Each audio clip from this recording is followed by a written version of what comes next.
Now, now, I know what you're thinking. Didn't you say 3 months ago that you were going to be making content? Well, we haven't seen much content. And by we, I mean nobody. You're right, I did say I would be making content.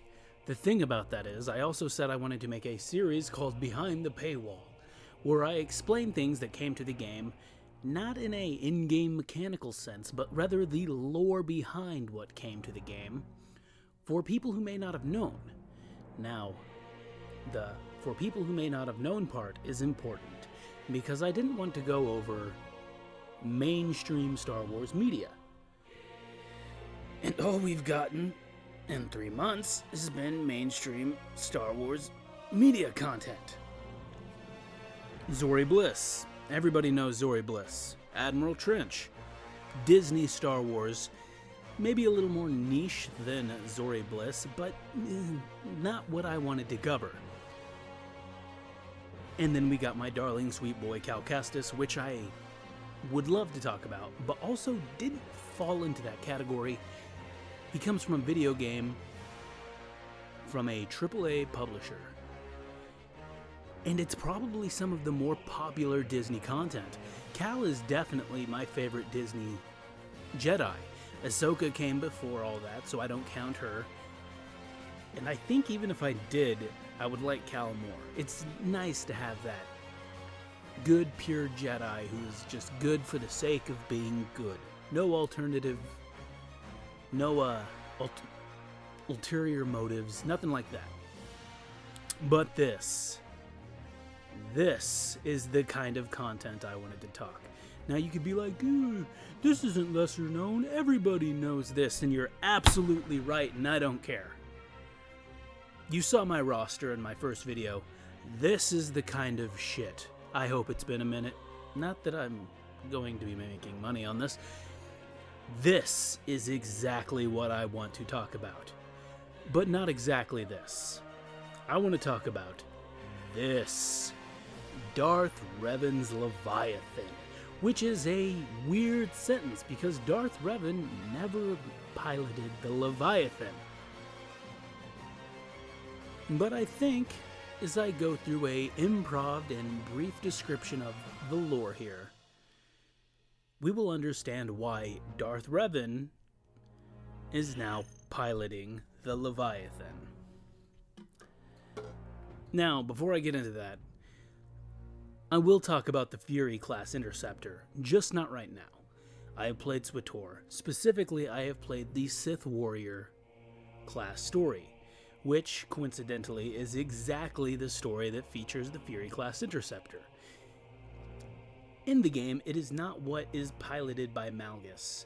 I guess in one of the trailer cinematics, he does pilot one, but it is seen more as the player home hub in the game. Now, that's all I know about it. They don't go into vast detail about how the ship operates in the game. This is just your base of operation and how you go to other planets. And that's it. I will do some studying up on it, and I will make a more scripted video on this in time. Hopefully not in 3 months. But you know what? I don't need none of that for this. I can make this unscripted, impromptu right now. Because if you couldn't tell, I am excited. Now, anybody who's played KOTOR can tell you that the game opens up on a ship called the Indar Spire. Now, that is exciting. First of all, because that ship was piloted by somebody in canon that is, well, not canon, but KOTOR canon. Anyway, that ship's pilot is already in the game. Bastila Shan. No ship. It's perfect. After Leviathan, as the same way the Executor has the Profundity, the Leviathan will have the Indar Spire. What the Indar Spire will do? No idea. die. That's all it did in KOTOR.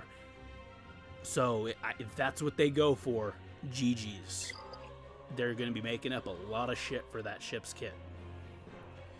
However, the Leviathan does have a healthy bit of lore. It is Malak's capital ship, not Darth Revan's, Malak's.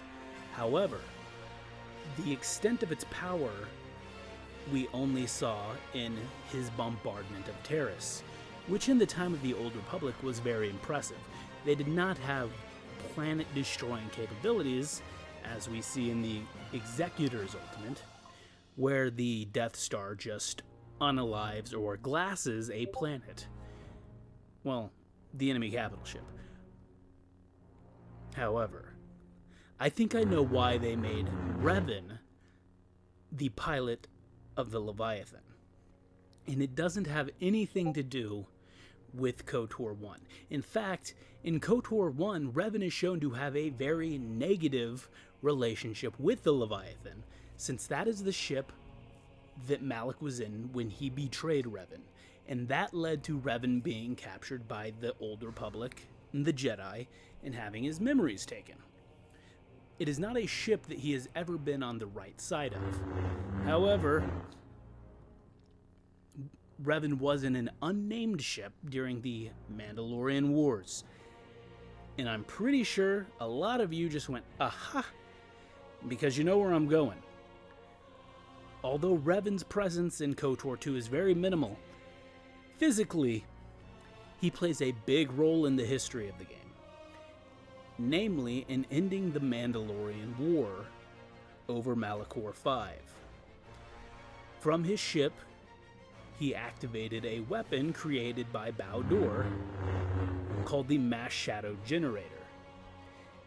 And the Mass Shadow Generator decimated the Mandalorian fleet and the Republic fleet alike. Now tell me that doesn't sound like a awesome capital ship ultimate. Now, I imagine Darth Revan piloting the Leviathan and having, just assume for a second that the Mass Shadow Generator is the ultimate for the ship. And it creates a scenario where it destroys the active fleet on both sides of the field. And the Leviathan, instead of you losing the battle there, the Leviathan can fight the remaining enemy fleet all on its own without an active fleet. Maybe it'll have summonable ships. I don't know. But the implication of Revan piloting it really opens that up. And I would love to see that. That would be such a great design choice. Fleets needs that kind of creative motion. Now, we don't know if that's going to be the case, and I could be totally wrong. They could go a completely different angle with it, and its ultimate could just be what Malak did in bombarding Terrace. But wouldn't that be lame? I mean, come on, that is much more lame than what the Executor does. Let's be frank. If we know one thing about Swago, it is power creep, and the Mass Shadow Generator would create a much steeper power creep than a bombardment. And, you know, that's basically it. There is one more thing I wanted to talk about. They also told us that we are getting 2 more Sith ships. Which, I mean, cat's out of the bag. That basically confirms that this guy will be getting a ship. Every other character here that has a ship already has their ship. Revan's getting the Leviathan. Malgus is getting the Fury-class Interceptor. He's got the Sith Bomber. She's got the Sith whatever. Maul has this Scimitar. Traya was above that. She was a passenger princess. Malak had his ship GTA'd by Revan. Scion rode passenger to Nihilus. Nihilus had a capital ship, so he's not getting a fleet ship. Vader has a fleet ship that is Empire. Bastila didn't fly anything. Talon did. I don't remember what the ship was called, but Talon had a ship, and I think that will be the ship we're getting. Because Empire Trooper, like I said, almost 85% sure he will be getting one of those. But the rest of these guys? Ooh.